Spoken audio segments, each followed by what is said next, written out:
De tempos em tempos, o debate sobre os direitos humanos reaparece no Brasil. A gente sabe por quê, né? Por causa da violência desmedida que ocorre aí. E um dos argumentos recorrentes, um dos argumentos habituais é que os direitos humanos só protegem bandidos. Mas isso é verdade? Isso realmente é o que se propõe aos direitos humanos? A Declaração Universal dos Direitos Humanos foi assinada em 1948, logo após o final da Segunda Guerra Mundial. E isso tem um motivo muito específico, muito particular. A gente sabe o que aconteceu durante a Guerra Mundial, a gente sabe das atrocidades que foram cometidas pelos nazistas, o Holocausto, o assassinato de muitos milhões de pessoas indefesas. Então essa convenção, essa declaração, ela vem na cola dessa tragédia humanitária e deriva de várias teorias éticas e morais desenvolvidas ao longo da história da humanidade, desenvolvidas ao longo do iluminismo por muitos pensadores, como Bentham, como Stuart Mill, como Locke, como Kant. Então se estipulou alguns direitos básicos, universais, inalienáveis dos seres humanos. Isso vai muito além de proteger bandido. Isso tem a ver com proteger todos nós, todos os seres humanos, independentemente de cor, classe, etnia, origem social, orientação sexual. Então todos têm esses direitos. Não importando se é bandido, se é pessoa honesta, se é trabalhador, se é desempregado, não importa. Realmente esses direitos humanos, eles deveriam valer para todas as pessoas. Em todos os países são signatários dessa declaração. Nem todos os países assinaram isso, mas o Brasil assinou, portanto a gente tem que respeitar esses direitos. E quais são esses direitos humanos universais? O texto da declaração é bem breve, tem, 7 páginas, então é algo rápido para você ler, não é algo difícil entendido, não é algo que exija formação em direito, formação em filosofia, basta você sentar ali, ler esse texto e compreender o que ele quer dizer. Alguns direitos são óbvios hoje, né? Não eram tão óbvios 100 anos atrás, mas hoje são óbvios, como, por exemplo, o direito à liberdade, direito à liberdade religiosa, direito à liberdade de escolher um trabalho, por exemplo, para você poder escolher a carreira que você vai ter na sua vida, o direito de não ser discriminado pela cor da sua pele, de não ser discriminado pela sua religião, de não ser discriminado por sua classe social, o direito de não ser feito escravo.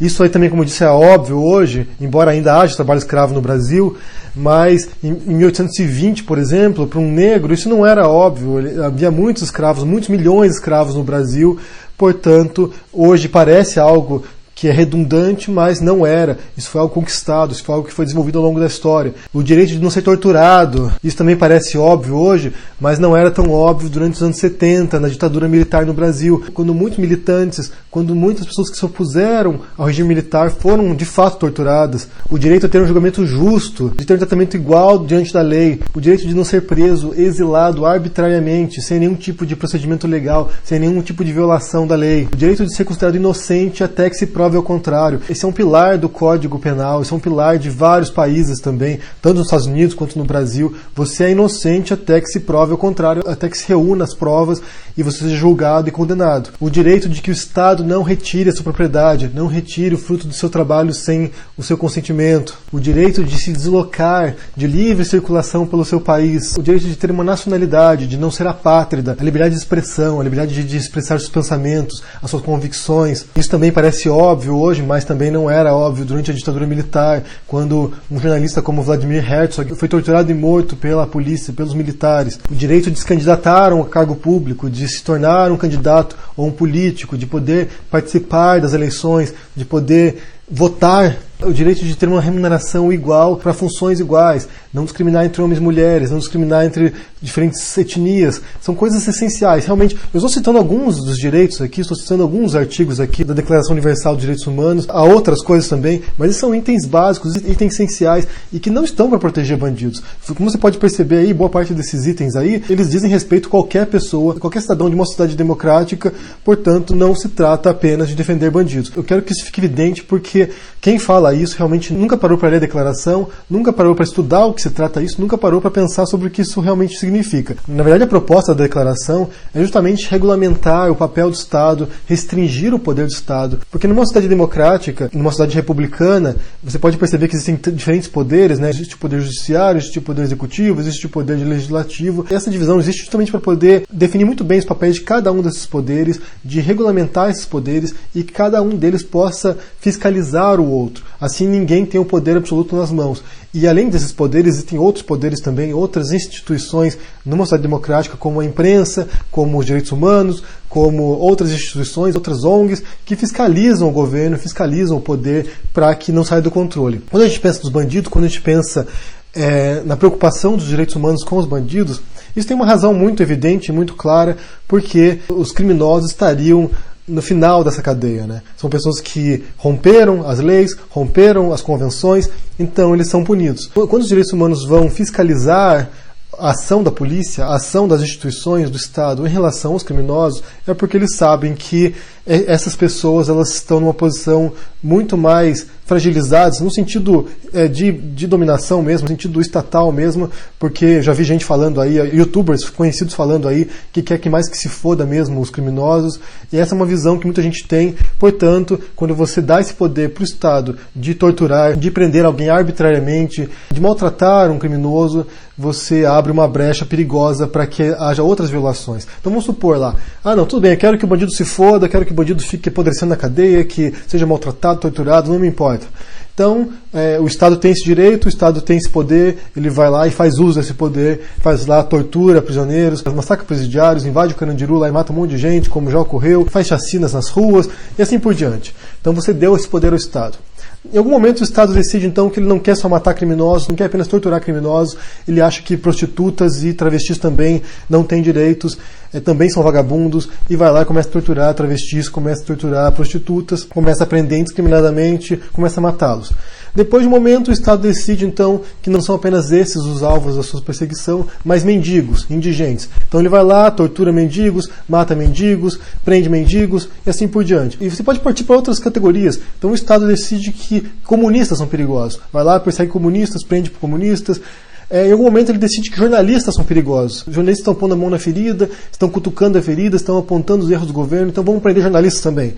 E assim por diante. Assim por diante. Qualquer um que representar uma ameaça ao Estado, qualquer um que representar um perigo ao Estado, pode ter os seus direitos violados. Porque a partir do momento que você abre uma brecha, no final dessa cadeia, quando você abre uma brecha para que o Estado maltrate, abuse do poder dele com relação a criminosos, você abre as comportas para que isso aí vá escalando para outras categorias, até o ponto que você aí, se você juntar uma rodinha de amigos e falar mal do governo, o Estado pode vir aí também pegar você. Essa preocupação dos direitos humanos parte desse princípio essencial. Todos nós somos seres humanos, por mais brutais que nós sejamos, por mais que cometamos crimes, todos nós somos seres humanos e temos esses direitos inalienáveis, esses direitos que são universais. Essa declaração, ela não rege a convivência entre cidadãos, ela visa proteger os direitos entre Estado e cidadãos. Entre os cidadãos existem os códigos penais, existem os códigos civis que regem as nossas relações entre a gente.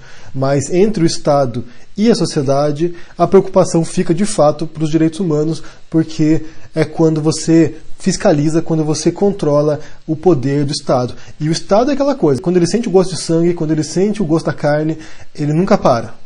Se não houver gente fiscalizando, se não houver pressão de instituições, se não houver pressão de organizações, o Estado não tem limite. O poder não tem limite. Se você abre um espaço para o poder crescer, para o poder se manifestar, ele vai para onde ele quiser, ele não tem controle. Portanto, para concluir, os direitos humanos eles servem para regular a nossa vida numa sociedade civil, numa sociedade política, numa sociedade democrática, e eles defendem direitos que você nem sabe que tem, que são tão óbvios que você não para pensar sobre eles.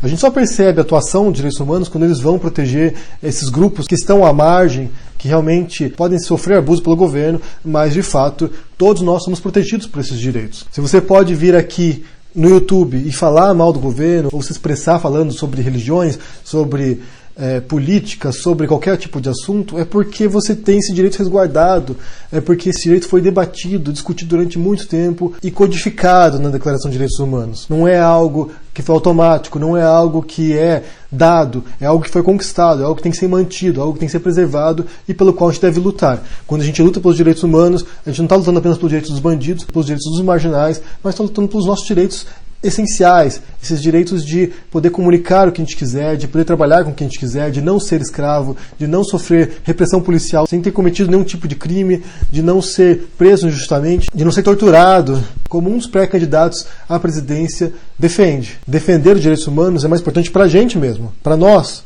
cidadãos. Por isso eu recomendo que você leia a declaração, compreenda o que ela diz, e assim você vai evitar falar merda na internet, como a gente vê o tempo todo. Eu quero saber o que você pensa sobre esse assunto, se você acha que os direitos humanos só servem para proteger bandido, se tem alguma outra função além disso, se você concorda com o que eu disse aqui. Me diga o que você pensa sobre esse assunto, deixa o joinha, assina o canal e se vê por aí. Abraço e até mais.